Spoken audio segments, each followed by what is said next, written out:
Hi all, എല്ലാവർക്കും നമസ്കാരം. എല്ലാവർക്കും സഹകാരിയുടെ പുതിയൊരു വീഡിയോയിലേക്ക് സ്വാഗതം. നമ്മളിന്ന് എടുക്കാൻ പോകുന്ന ഏരിയ എന്ന് പറയുന്നത് നമ്മുടെ റിസർച്ച് ആപ്റ്റിറ്റ്യൂഡിലെ ടൈപ്സ് ഓഫ് റിസർച്ചാണ് നമ്മളിന്ന് പറയുന്നത്. ഓക്കെ, അപ്പോൾ ടൈപ്സ് ഓഫ് റിസർച്ച് നമുക്ക് പഠിക്കാനായിട്ട് വളരെ ബുദ്ധിമുട്ടുള്ളൊരു ഏരിയയാണ്. എല്ലാം നമ്മൾ പഠിക്കാറുണ്ട്, ടൈപ്സ് ഓഫ് റിസർച്ച് നമ്മൾ പഠിക്കാറുണ്ട്, പല ടൈപ്സ് ഓഫ് റിസർച്ച് കേട്ടിട്ടുണ്ടെങ്കിൽ പോലും പലപ്പോഴും നമുക്കത് എന്ത് ചെയ്യാറുണ്ട്, അങ്ങോട്ടും ഇങ്ങോട്ടും മാറിപ്പോകാറുണ്ട്. ഓക്കെ, എക്സാമിന് ചില ആപ്ലിക്കേഷൻ ലെവൽ ക്വസ്റ്റ്യൻസ് ഒക്കെ ചോദിക്കുന്ന സമയത്ത് നമുക്ക് അങ്ങോട്ടും ഇങ്ങോട്ടും കൺഫ്യൂസിങ് ഉണ്ടാവാനുള്ള ചാൻസും ഉണ്ട്. സോ ഇതിൻ്റെ ആ കൺഫ്യൂഷനൊക്കെ ഒന്ന് മാറാൻ വേണ്ടിയിട്ട് നമ്മളിതിനെ കൃത്യമായിട്ട് നമ്മൾ എന്ത് ചെയ്തിട്ടുണ്ട്, ചാർട്ട് ചെയ്തിരിക്കുകയാണ്. നമുക്ക് നോക്കാം. ടൈപ്സ് ഓഫ് റിസർച്ചിനെ നമുക്ക് മെയിൻലി 3 ടൈപ്പായിട്ട് നമുക്ക് ചെയ്യാം. ഓക്കെ, ടൈപ്സ് ഓഫ് റിസർച്ചിനെ നമുക്ക് 3ആയിട്ട് നമുക്ക് ഇതാക്കാം: പർപ്പസ്, പ്രോസസ്, ഔട്ട്കം. പിന്നെ അതർ ടൈപ്പ് ഓഫ് റിസർച്ചിന് അതവിടെ കിടക്കട്ടെ. അതായത് നമുക്ക് പർപ്പസ് അനുസരിച്ചും പ്രോസസ്സ് അനുസരിച്ചും അതിൻ്റെ റിസർച്ചിന് ഔട്ട്കം അനുസരിച്ചും നമുക്ക് റിസർച്ചിന് എന്ത് ചെയ്യാൻ പറ്റും, ക്ലാസിഫൈ ചെയ്ത് പഠിക്കാനായിട്ട് പറ്റും. ഓക്കെ, അതായത് ഒരു മനുഷ്യനെ നമുക്ക് എന്ത് ചെയ്യാൻ പറ്റും, പല രീതിയിൽ പറയാൻ പറ്റും. മനുഷ്യൻ ഉയരം കൂടിയ ആൾ, ഉയരം കുറഞ്ഞ ആൾ, അതെന്തിൻ്റെ അടിസ്ഥാനത്തിലാണ്? ഉയരത്തിൻ്റെ അടിസ്ഥാനത്തിൽ നമ്മൾ എന്ത് ചെയ്യാറുണ്ട്, ക്ലാസിഫൈ ചെയ്യാറുണ്ട്. അതുപോലെ തന്നെ എന്താണ്, അദ്ദേഹത്തിൻ്റെ വെയ്റ്റിൻ്റെ അടിസ്ഥാനത്തിൽ നമുക്ക് ക്ലാസിഫൈ ചെയ്യാൻ പറ്റും. നിറത്തിൻ്റെ അടിസ്ഥാനത്തിൽ, കൾച്ചറിൻ്റെ അടിസ്ഥാനത്തിൽ, അങ്ങനെ പല ക്ലാസിഫിക്കേഷൻസ് ഉണ്ട്. എന്ന പോലെ തന്നെ റിസർച്ചിലെ ഓരോ ടൈപ്സും എന്ന് പറയുന്നത് ഓരോ കാറ്റഗറിയാണ്, ഓരോ ടൈപ്പ് ഓഫ് ക്ലാസിഫിക്കേഷനിൽ വരുന്നതാണ്. നമുക്ക് പർപ്പസ് അനുസരിച്ചും പ്രോസസ്സ് അനുസരിച്ചും ഔട്ട്കം അനുസരിച്ച് എന്ത് ചെയ്യാൻ പറ്റും, റിസർച്ചിനെ ക്ലാസിഫൈ ചെയ്ത് പഠിച്ചു കഴിഞ്ഞാൽ തീരാവുന്ന പ്രശ്നമുള്ള ആ കോംപ്ലിക്കേഷൻസ് നമുക്ക് എന്ത് ചെയ്യാം, ഒഴിവാക്കാനായിട്ട് പറ്റും.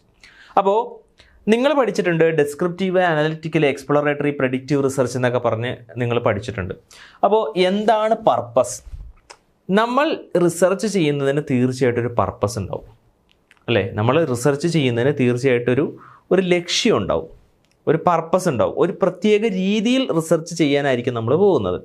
Okay, that is our purpose. Then process, നമ്മൾ ചെയ്യുന്നത് ഒരു പ്രത്യേക രീതിയിലായിരിക്കും റിസർച്ച് ചെയ്യുന്നത്, ഒരു പ്രോസസ്സിലൂടെ ആയിരിക്കും പോകുന്നത്. അത് ഒരു പക്ഷേ ക്വാളിറ്റേറ്റീവ് ആയിട്ടായിരിക്കാം, അല്ലെങ്കിൽ ക്വാണ്ടിറ്റേറ്റീവ് ആയിട്ടായിരിക്കാം.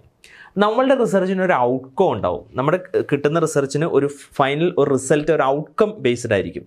അത് ചിലപ്പോൾ അപ്ലൈഡ് ആയിരിക്കാം, അല്ലെങ്കിൽ fundamental or basic or pure research ആയിരിക്കാം. ഇനി ഓരോന്നോരോന്ന് പറഞ്ഞുതരാം. നമ്മൾ റിസർച്ച് ചെയ്യുന്നത് 4 പർപ്പസിന് വേണ്ടിയിട്ട്. ഒന്നാമത്തെ പർപ്പസ് എന്ന് വെച്ചിട്ടുണ്ടെങ്കിൽ, ഇതുവരെ ആരും കണ്ടുപിടിക്കാത്ത ഒരു കാര്യം പുതിയതായിട്ട് കണ്ടുപിടിക്കുക എന്നുള്ളതാണ് നമ്മളുടെ പർപ്പസ് എങ്കിൽ നമ്മൾ ചെയ്യേണ്ട റിസർച്ച് എന്ന് പറഞ്ഞാൽ എക്സ്പ്ലോറേറ്ററി റിസർച്ചാണ്. ഓക്കെ, അപ്പോൾ നമ്മളുടെ പർപ്പസ് പുതിയൊരു തിയറി ഡെവലപ്പ് ചെയ്യുക, ഇതുവരെ ആരും കണ്ടുപിടിക്കാത്ത പുതിയ ഒരു ടെർമിനോളജി കൊണ്ടുവരിക എന്നുള്ളൊരു ലക്ഷ്യമാണെന്നുണ്ടെങ്കിൽ അതാണ് നമ്മളുടെ പർപ്പസ് എങ്കിൽ നമ്മൾ യൂസ് ചെയ്യുന്നത് ഏതാണ്, എക്സ്പ്ലോറേറ്ററി റിസർച്ച് ഡിസൈനാണ്. ക്ലിയർ ആയല്ലോ?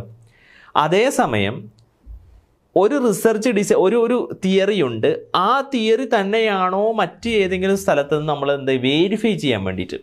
ഫോർ എക്സാമ്പിൾ, നിങ്ങൾ ഈ മാസ്ലോയുടെ നീഡ് ഹൈറാർക്കി തിയറി എന്ന് പറഞ്ഞ തിയറി ചിലപ്പോൾ പഠിച്ചിട്ടുണ്ടാവും. ഇപ്പോൾ HSST കൊമേഴ്സിന് വേണ്ടി പ്രിപ്പയർ ചെയ്യുന്നവരാണെങ്കിൽ മാസ്ലോയുടെ നീഡ് ഹൈറാർക്കി തിയറി, അതായത് മാസ്ലോ പറയുന്നത് ഒരു ഹ്യൂമൻ ബീയിങ്ങിന്, ഒരു മനുഷ്യന് ബേസിക് ആയിട്ട് പറഞ്ഞ 5 നീഡ്സ് ആണുള്ളതെന്നാണ് പറഞ്ഞത്.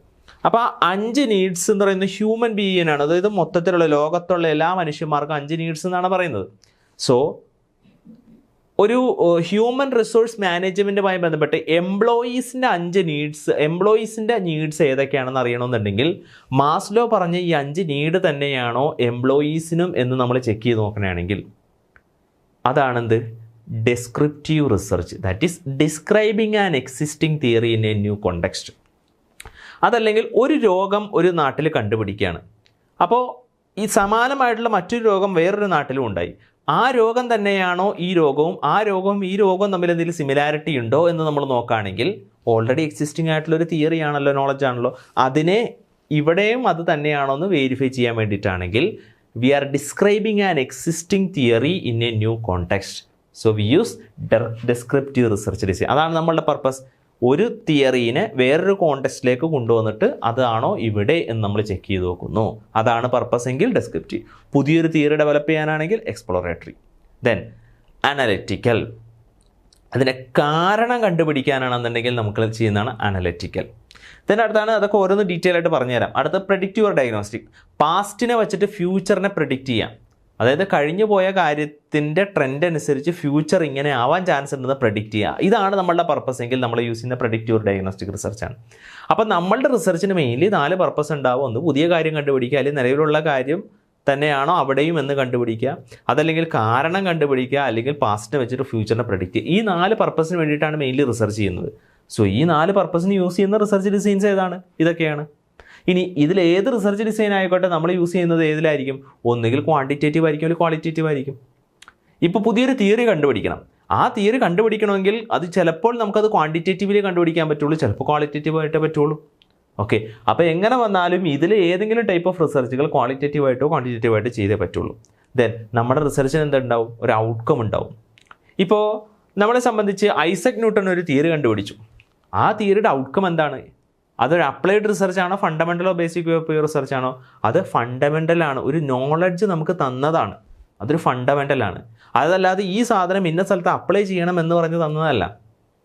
ഓക്കെ, സോ ചില റിസർച്ച് ഔട്ട്കംസ് എന്ന് പറയുന്നത് അത് അപ്ലൈഡ് ആണ്, ഒരു നാട്ടിൽ അപ്ലൈ ചെയ്യാനുള്ളതാണെങ്കിൽ ചില റിസർച്ചുകൾ ഒരു നോളജ് ക്രിയേറ്റ് ചെയ്യാൻ വേണ്ടി ചെയ്യുന്നതാണ്. അപ്പോൾ ഏത് റിസർച്ചിന് 2 ഔട്ട്കമാണ്, ഒന്നുകിൽ പ്രാക്ടിക്കലി അപ്ലൈ ചെയ്യാനുള്ളത്, അല്ലെങ്കിൽ ഒരു നോളജ് ക്രിയേറ്റ് ചെയ്യാനുള്ളത്. സോ ക്ലിയർ ആയെന്ന് വിശ്വസിക്കുന്നു. ഇനി ഓരോന്ന് ഡീറ്റെയിൽ ആയിട്ട് പഠിക്കുമ്പോഴത്തേക്കും നിങ്ങൾക്ക് മനസ്സിലാവും. സോ നമ്മൾ ഇന്നത്തെ ക്ലാസ്സിൽ മെയിൻലി ഡിസ്കസ് ചെയ്യുന്ന ടൈപ്സ് ഓഫ് റിസർച്ചിൽ 3 ടൈപ്പ് ഓഫ് റിസർച്ചാണ് മെയിൻലി ഉള്ളത്: പർപ്പസ്, പ്രോസസ്, ഔട്ട്കം. ഓക്കെ, അതിൽ നമ്മളെല്ലാം ഡിസ്കസ് ചെയ്യുന്നില്ല, പർപ്പസ് അനുസരിച്ചുള്ളത് മാത്രമാണ് നമ്മൾ എന്ത് ചെയ്യുന്നുള്ളൂ ഇന്നത്തെ ക്ലാസ്സിൽ ഡിസ്കസ് ചെയ്യുന്നുള്ളൂ. സോ നമുക്ക് നോക്കാം. പർപ്പസ് അനുസരിച്ച് different types of research coming under purpose. Purpose അനുസരിച്ച് the category purpose are descriptive research design ഉണ്ട്, അനലറ്റിക്കൽ റിസർച്ച് ഉണ്ട്. ഡെസ്ക്രിപ്റ്റീവ് റിസർച്ച് ഡിസൈൻ ഉണ്ട്, അനലറ്റിക്കൽ റിസർച്ച് ഉണ്ട്, എക്സ്പ്ലോറേറ്ററി റിസർച്ച് ഉണ്ട്, പ്രഡിക്റ്റീവ് റിസർച്ച് ഉണ്ട്. എപ്പോഴാണ് നമ്മൾ ഡെസ്ക്രിപ്റ്റീവ് റിസർച്ച് ചെയ്യുന്നത്? Describing an existing theory in a new context. ഒരു എക്സിസ്റ്റിംഗ് തിയറിനെ പുതിയൊരു കോണ്ടെക്സ്റ്റിൽ കൊണ്ടുപോയിട്ട് ചെയ്യാനാണെങ്കിൽ നമ്മൾ ഡെസ്ക്രിപ്റ്റീവ് റിസർച്ച് ചെയ്യുന്നു. അനലറ്റിക്കൽ റിസർച്ച് ആണെങ്കിലോ അനലൈസിങ് ദ കോസൽ റിലേഷൻ, ഒരു കോസ് എഫക്റ്റ് റിലേഷൻഷിപ്പിനെ പറ്റി നോക്കാൻ വേണ്ടിയിട്ടാണ് അനലറ്റിക്കൽ റിസർച്ച്. എക്സ്പ്ലോറേറ്ററി റിസർച്ച് എപ്പോഴും ചെയ്യുന്നതാണ്? പുതിയ തിയറി ഡെവലപ്പ് ചെയ്യുമ്പോൾ. പ്രഡിക്റ്റീവ് റിസർച്ചിൽ ഡയഗ്നോസ്റ്റിക്സ് റിസർച്ച് എപ്പോഴാണ് ചെയ്യുന്നത്? What is happened and what is most likely to happen. എന്താണ് കഴിഞ്ഞു പോയ കാലഘട്ടത്തിൽ സംഭവിച്ചത്, ഭാവിയിൽ എന്താണ് സംഭവിക്കാൻ പോകുന്നത് എന്ന് പ്രഡിക്റ്റ് ചെയ്യുന്നതാണ് പ്രഡിക്റ്റീവ് റിസർച്ച് എന്ന് പറയുന്നത്. ഓരോന്നായിട്ട് നമുക്ക് നോക്കാം. Descriptive research. The main aim description of characteristics of A phenomena theory at present. അതായത് നിലവിലുള്ള ഒരു തിയറീനെ അതിൻ്റെ ക്യാരക്ടറിസ്റ്റിക്സിനെ എന്ത് ചെയ്യുക? ഡിസ്ക്രൈബ് ചെയ്യാം. സോ ഇതിൻ്റെ പ്രത്യേകത no control over the variables, only report what is happening or what is happened. അതായത് എന്താണ് സംഭവിച്ചു കൊണ്ടിരിക്കുന്നത് അല്ലെങ്കിൽ എന്താണ് സംഭവിച്ചു കഴിഞ്ഞത് എന്ന് മാത്രമേ നോക്കുന്നുള്ളൂ. No control over the variable. Variable എന്ത് ചെയ്യുന്നില്ല? കൺട്രോൾ ചെയ്യുന്നില്ല.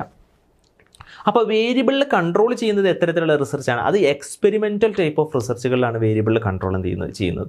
ഓക്കെ, ഡെസ്ക്രിപ്റ്റീവ് റിസർച്ച് എന്ന് വെച്ചാൽ എന്താണോ നടന്നതിനെ പറ്റി എന്ത് ചെയ്യുക? നമ്മൾ പഠിക്കാം. ഇപ്പോൾ ഫോർ എക്സാമ്പിൾ നമുക്കിവിടെ എക്സാമ്പിൾ കൊടുത്തിട്ടുണ്ട്. Study on influence of service quality on customer loyalty of UP app.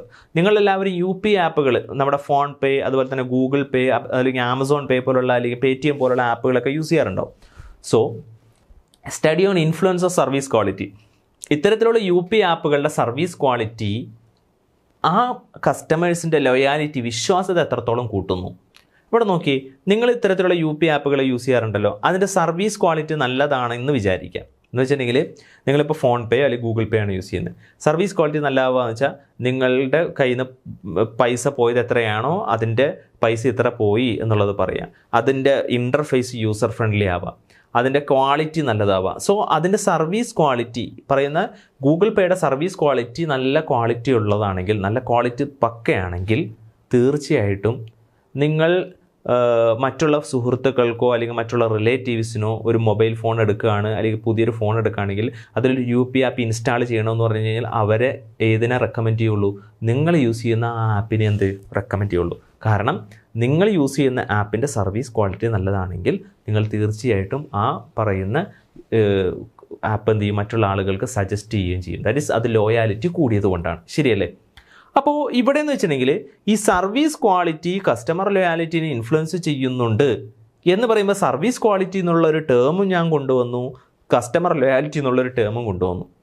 Okay, ഈ UP ആപ്പ് എന്ന് പറയുന്ന ആപ്പ് എപ്പോഴാണ് വന്നത്? അതൊരു 10 വർഷം, ഒരു 5-6 വർഷം മുമ്പ് വന്ന സംഭവമാണ് ഈ UP ആപ്പുകൾ, അല്ലേ? അതിനു മുമ്പ് ഇത്തരത്തിലുള്ള UP ആപ്പില്ല. പക്ഷേ അതിനു മുമ്പ് ഈ സർവീസ് ക്വാളിറ്റി എന്ന് പറയുന്നതും കസ്റ്റമർ ലോയാലിറ്റി എന്ന് പറയുന്ന തിയറിയും ഓൾറെഡി ഉണ്ട്. മനസ്സിലായോ? അപ്പോൾ ഈ തിയറി ആരാ ഡെവലപ്പ് ചെയ്ത? പരശുറാം എന്ന് പറയുന്ന ഒരു വ്യക്തി ഡെവലപ്പ് ചെയ്തൊരു തിയറിയാണ് സർക്വാൾ, സർവീസ് ക്വാളിറ്റി എന്നുമായി ബന്ധപ്പെട്ടൊരു തിയറി. അപ്പോൾ ആ എക്സിസ്റ്റിംഗ് തിയറീനെ, ഈ തിയറി ഉണ്ടാക്കുന്ന സമയത്ത് UP ആപ്പില്ല. അദ്ദേഹം പറയുന്നത് വെച്ചിട്ടുണ്ടെങ്കിൽ ഒരു പ്രൊഡക്റ്റിൻ്റെ സർവീസ് ക്വാളിറ്റി നല്ലതായി കഴിഞ്ഞാൽ ആ പ്രൊഡക്റ്റിനോടുള്ള ആളുകളുടെ വിശ്വാസത, ലോയാലിറ്റി കൂടുമെന്നാണ് അദ്ദേഹത്തിൻ്റെ തിയറിയിൽ പറയുന്നത്. അപ്പോൾ UP ആപ്പ് എന്ന് പറഞ്ഞ ഒരു പ്രൊഡക്റ്റ് ആണല്ലോ. അപ്പോൾ എന്താണ്, പുതിയൊരു റിസർച്ചർ ഇദ്ദേഹം പറഞ്ഞ ആ തിയറീനെ UPI ആപ്പ് എന്നുള്ള കോണ്ടെക്സ്റ്റിലേക്ക് കൊണ്ടുപോയിട്ട് ആ തിയറി തന്നെയാണോ UP ആപ്പിലും, UP ആപ്പിൻ്റെ സർവീസ് ക്വാളിറ്റി കൂടിക്കഴിഞ്ഞാൽ ആളുകളുടെ ലോയാലിറ്റി കൂടോ ഇല്ലയോ എന്നെന്ത് ചെയ്യാണ്, റിസർച്ച് ചെയ്ത് നോക്കുകയാണ്. അപ്പോൾ എന്താ ചെയ്യുന്നത്, എക്സിസ്റ്റിംഗ് റിസർച്ചിൻ്റെ സഹായത്തോട് കൂടിയിട്ട് പുതിയ കോണ്ടെക്സ്റ്റിൽ ആ തിയറി യൂസ് ചെയ്തിട്ട് പഠിക്കുകയാണ് ചെയ്യുന്നത്. So this is called as descriptive research. We are describing an existing theory in a new context. So clear ആയല്ലോ? അപ്പോൾ റിസർച്ചറിൻ്റെ പർപ്പസ് എന്താ, describing an existing theory in a new context ആണ്. സോ ഈ സാഹചര്യത്തിൽ ഏത് റിസർച്ചാണ് ചെയ്യേണ്ടത്, ഡെസ്ക്രിപ്റ്റീവ് റിസർച്ച് ഡിസൈനാണ് ചെയ്യേണ്ടത്. സോ ക്ലിയർ ആയെന്ന് വിശ്വസിക്കും. അടുത്താണ് analytical research. The main aim understand the phenomena by discovering the measuring the causal relation among them. കോസൽ റിലേഷനെ പറ്റി കണ്ടെത്താൻ വേണ്ടിയിട്ടാണ് analytical research. This research mainly carrying out analysis on a data on a phenomena and which involve secondary data. Secondary datas use ചെയ്തിട്ടാണ് കൂടുതൽ analytical research ചെയ്യാറുള്ളത്. Here the researcher use facts or informations readily available ആയിട്ടുള്ള informations use ചെയ്തിട്ടാണ് analytical research ചെയ്യാറുള്ളത്. For example, examining the fluctuation of US international trade balance during 2010-20 is an example of descriptive research. 2010-2020 കാലഘട്ടത്തിൽ US international trade അത് മേപ്പോട്ടാണോ പോയത്, താഴ്പോട്ടാണോ പോയത്, അതിൻ്റെ fluctuation, അതിൻ്റെ ട്രെൻഡിനെ കുറിച്ച് പഠിക്കുന്നത് ഏതാണ്, ഡെസ്ക്രിപ്റ്റീവ് റിസർച്ചാണ്. അപ്പോൾ നമ്മൾ നിലവിൽ 2010 മുതൽ 2020 വരെ US ഇൻ്റർനാഷണൽ ട്രേഡ്, അല്ലെങ്കിൽ പോട്ടെ നമ്മുടെ 2025 ഇപ്പോൾ ജാനുവരി ഫെബ്രുവരി ആയെന്ന് വിചാരിച്ചു. അപ്പോൾ ഈ ജാനുവരി ഫെബ്രുവരി മാസത്തിൻ്റെ ഇടയിൽ എന്താ സംഭവിച്ചതെന്ന് വെച്ചിട്ടുണ്ടെങ്കിൽ സ്വർണ്ണത്തിൻ്റെ വില കൂടുകയാണോ ചെയ്തോ കുറയാൻ, ഓരോ ദിവസം കൂടിയത് എന്തോരം കുറഞ്ഞത് എന്തോരം, ഇതിനെപ്പറ്റി ഒരു ട്രെൻഡ് അനാലിസിസ് നമ്മൾ പഠിക്കണമെന്ന് വിചാരിച്ചു. സോ ഓരോ ദിവസം ഇത് വെച്ച് ചെയ്യണമെന്ന് വെച്ചിട്ടുണ്ടെങ്കിൽ ഈ ട്രെൻഡ് അനാലിസിസ് എന്ന് പറയുന്നത് എന്താണ്, അതൊരു മെത്തഡോളജിയാണ്, ഒരു തിയറിയാണ്. ആ തിയറി ഉപയോഗിച്ചിട്ട് സ്വർണ്ണത്തിൻ്റെ വാല്യൂ കൂടിയോ കുറഞ്ഞോ ഇല്ലയോ, അതിൻ്റെ ട്രെൻഡ് എങ്ങനെയാണ്, കൂടുകയാണോ ചെയ്യുന്നത് കുറയാണോ ചെയ്യുന്നത്, ഇതിനെപ്പറ്റി പഠിക്കുകയാണെങ്കിൽ അതിനെന്താ വിളിക്കാം, ഡെസ്ക്രിപ്റ്റീവ് റിസർച്ച് എന്ന് വിളിക്കാം. That is we are describing an existing theory in a new context. Okay, so while explaining why and how US trade balance move in a particular way. അതായത് ഇപ്പോൾ US ഇൻ്റർനാഷണൽ ട്രേഡിൻ്റെ കേസ് പറയുന്നത്, സ്വർണ്ണത്തിൻ്റെ case പറയുകയാണെങ്കിൽ എന്തുകൊണ്ട് കേരളത്തിൽ സ്വർണ്ണത്തിൻ്റെ വില കൂടുന്നു, അതിൻ്റെ reason എന്താണ്, ദാറ്റ് ഈസ് വൈ എന്ന് പറയുന്ന എഫക്റ്റാണ്, സ്വർണ്ണത്തിൻ്റെ വില കൂടുന്നുണ്ട്.